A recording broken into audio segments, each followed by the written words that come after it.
কাইলৈৰ পৰা অৰ্থাৎ 10 জুলাইৰ পৰা আমি প্ৰথমবাৰৰ কাৰণে গুৱাহাটীত আৰম্ভ কৰিছোঁ গুৱাহাটী শিশু মহোৎসৱ। আচলতে এই মহোৎসৱৰ উদ্দেশ্য আছিল যে শিশুসকলৰ বৌদ্ধিক উৎকৰ্ষ সাধনৰ কাৰণে এটা নতুন পদক্ষেপ লোৱাটো। আৰু সেই উদ্দেশ্যে মাননীয় মুখ্যমন্ত্ৰী ডাঙৰীয়াই আমাক এটা পৰামৰ্শ দিছিল যাতে শিশুৰ কাৰণে কোনো এটা অনুষ্ঠান কৰিব লাগে আৰু সেই অনুষ্ঠানটো চৰকাৰী প্ৰচেষ্টাত হ'ব লাগে। আৰু সেই ক্ষেত্ৰত দেখা গৈছিল যে ছাত্ৰ ছাত্ৰীসকলক গৰম বন্ধৰ বাহিৰে অন্য সময়ত আমি দীৰ্ঘদিনৰ কাৰণে পোৱাটো সম্ভৱ নহয়। কেৱল আবেলিৰ ভাগত আমি বুক ফেয়াৰৰ সময়ত পাওঁ, সেইটো এটা বেলেগ কথা। কিন্তু আমি যদি বৌদ্ধিক উৎকৰ্ষ সাধনৰ কাৰণে কোনোবা এটা পদক্ষেপ ল'ব বিচাৰোঁ, তেতিয়াহ'লে আমি তাত কাৰণে কৰ্মশালা ইত্যাদি আয়োজন কৰিব লগা হয়। আৰু তাৰ কাৰণে যদিও এইটো গ্ৰীষ্মকাল, সেইকাৰণে ছামাৰ কেম্পৰ বিকল্প নাছিল। সেই উদ্দেশ্যে আমি অহা কাইলৈৰ পৰা আমি 10 জুলাইৰ পৰা 20 জুলাইলৈকে 11 দিনীয়াকৈ আমি আয়োজন কৰিবলৈ লৈছোঁ। কাইলৈকে আমাৰ 10 বজাৰ পৰাই আমাৰ যি আচলতে পঞ্জীয়ন কাৰ্য আৰম্ভ হ'ব আৰু পঞ্জীয়ন কাৰ্যৰ পাছত তেওঁলোকক বেজ প্ৰদান কৰা, আই কাৰ্ড প্ৰদান কৰা ইত্যাদি কাম চলিব। আৰু 3 বজাত আমাৰ উদ্বোধনী অনুষ্ঠানত আমাৰ মাননীয় শিক্ষামন্ত্ৰী তেখেতে সভাপতিত্ব কৰাৰ কথা আৰু তাত দুগৰাকীকৈ বিশিষ্ট ব্যক্তিক সাহিত্যিকক নিমন্ত্ৰণ কৰা হৈছে। এগৰাকী হৈছে শিশু সাহিত্যিক শান্তনু তামুলী ডাঙৰীয়া। তেখেত মৌচাক আৰু নতুন আৱিষ্কাৰ এইবিলাকৰ আলোচনীৰ সম্পাদক বুলি সকলোৱে জানে আৰু তেখেতে শিশু সাহিত্যৰ কাৰণে বহু বছৰ ধৰি চৰ্চা চলাই আহিছে। আৰু তাৰ লগতে থাকিব কলকাতাৰ এগৰাকী বিশিষ্ট সাহিত্যিক, আচলতে সংবাদকৰ্মী আৰু সাহিত্যিক, তেখেত দুয়োগৰাকীয়ে শিশু সাহিত্য ৰচনা কৰিছে, শ্ৰীজাৰ বাগচি। আৰু দুয়োগৰাকীয়ে কাইলৈ উপস্থিত থাকিব। 3 বজাত অনুষ্ঠানটো সমাপন হ'ব আৰু ইয়াৰ পাছত প্ৰতিদিনেই 10 বজাৰ পৰা প্ৰথমতে যোগাৰ এটা হ'ব আৰু প্ৰায় 200 আমাৰ যি কৰ্মশালাৰ অংশগ্ৰহণকাৰী তেওঁলোকে যোগাত ভাগ ল'ব। আৰু তাৰপিছত 11 তাৰিখৰ পৰা যোগাৰ পৰ্যায়টো শেষ হোৱাৰ পাছত নাটক, সংগীত, নৃত্য, মূকাভিনয় আৰু সুকুমাৰ কলা, এইকেইটা বিষয়ক লৈ তাত চলি থাকিব, মানে কৰ্মশালা চলি থাকিব।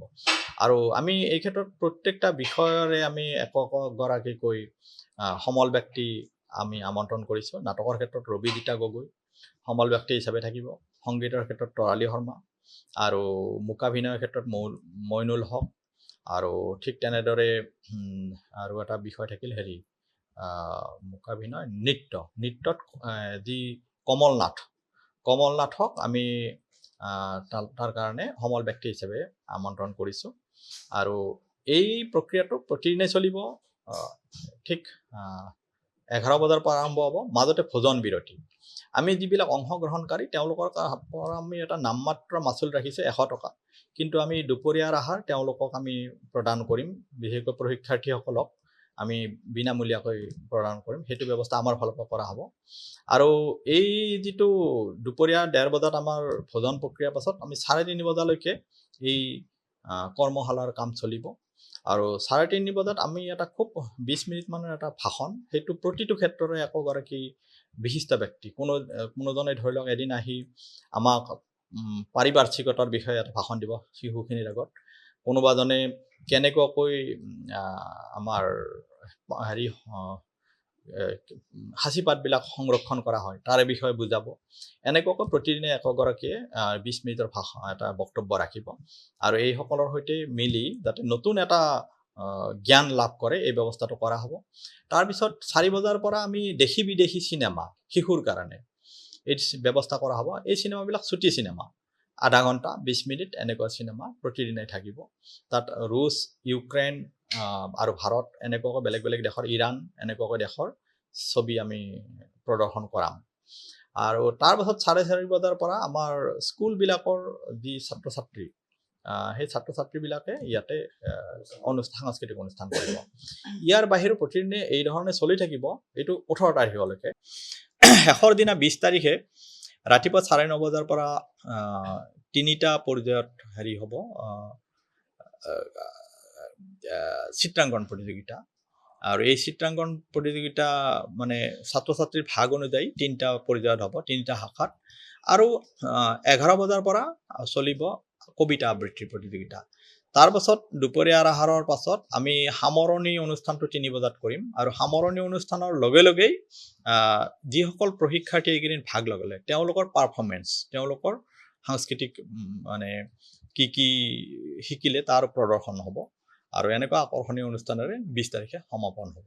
ইয়াৰ বাহিৰেও আমি এইখিনি হ'ল কৰ্মশালা আৰু গোটেই অনুষ্ঠানৰ বিষয়। ইয়াৰ বাহিৰেও আমি এখন অভিনৱ গ্ৰন্থমেলা আয়োজন কৰিছোঁ। এই গ্ৰন্থমেলাখন শিশুৰ গ্ৰন্থমেলা, মানে কেৱল শিশুৰ কাৰণেহে গ্ৰন্থ, ইয়াত অন্য কোনো কিতাপ বিক্ৰী কৰিব নোৱাৰে। দ্বিতীয় কথা, এই গ্ৰন্থমেলাখনত 30টা প্ৰতিষ্ঠান আহিছে। প্ৰত্যেকটা প্ৰতিষ্ঠান হৈছে পাব্লিছাৰ, ইয়াত বিক্ৰেতা নহয়, মানে পাব্লিছাৰহে বিক্ৰেতা। আৰু পাব্লিছাৰে নিজৰ মানুহ পঠাইছে। আৰু ইয়াতে পেংগুইনৰ পৰা, হাৰ্পাৰ কলিন্সৰ পৰা, national book trust of India, NCERT আদি কৰি মানে ৰাষ্ট্ৰীয় চাইমন চুষ্টাৰ পৰা আৰম্ভ কৰি ৰাষ্ট্ৰীয় আন্তঃৰাষ্ট্ৰীয় কেইবাটাও প্ৰতিষ্ঠানে ইয়াতে শিশুৰ উপযোগী গ্ৰন্থ আনিব। অসম প্ৰকাশন পৰিষদৰো গ্ৰন্থ থাকিব। শিশু সাহিত্য, অসম শিশু সাহিত্য ন্যাস, তেওঁলোকৰো গ্ৰন্থৰাজি ইয়াত থাকিব শিশুৰ কাৰণে। ইয়াতে বনলতাকে আদি কৰি ৰেখা প্ৰকাশন, তেওঁলোকেও ইয়াতে ভাগ লৈছে। কিন্তু সকলোৱে শিশুৰ গ্ৰন্থ আনিছে। আৰু এয়াকে লৈ আমি যি 30টা প্ৰতিষ্ঠানে ইয়াতে গ্ৰন্থ ইয়াতে বিক্ৰী কৰিব, আমি একেবাৰে এই গ্ৰন্থমেলা আৰু এই অনুষ্ঠানটো একেবাৰে নতুনকৈ কৰিছোঁ। হয়তো আমাৰ কিছু ত্ৰুটি বিচ্যুতি ভুল ভ্ৰান্তি হয়তো এই বছৰ হ'ব পাৰে।